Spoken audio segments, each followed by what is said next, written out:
Yaani wenzangu wametoa challenge, wamefanya ma challenge kama yote. Yaani wenzangu wamefanya ma challenge hata waogopi serikali. Kwani mimi naogopa? Kwani wewe unaogopa? Mimi siogopi. Huyu hapa huyu. Sasa naongea live bila chenga. Ha! Bebe. Kwanza hapa nilipotikisa 99 na watoto 9. Watoto 9 hao, baba 9. Yaani mezana na wanaume 9.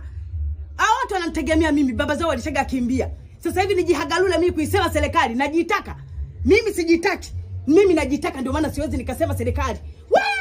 Mimi nataka yanikute. Mimi majambo sitaki yanikute. Hata hao watoto tu hawana huduma kwa baba zao. Mimi ndio mama ndio baba. Nikifungiwa ndani, mimi watoto wangu watahudumia nani? Sasa sikiliza nikwambie. Haya masuala ya challenge. Masuala ya challenge. Kiingereza kigumu sawa? Challenge. Sifanyi mimi challenge. Sio challenge. Challenge mimi nilisoma naye tu zamani shule ya msingi. Challenge hiyo mimi sifanyi challenge ya kijinga. Sitaki. Ni hukumu na serikali. Kwani mwenyewe sijielewi? Kwanza hapa ndipo na mimba hii. Sijui hata baba yake nani. Na watoto 9 pembeni. Mimi wewe hapana kabisa mimi masuala ya serikali.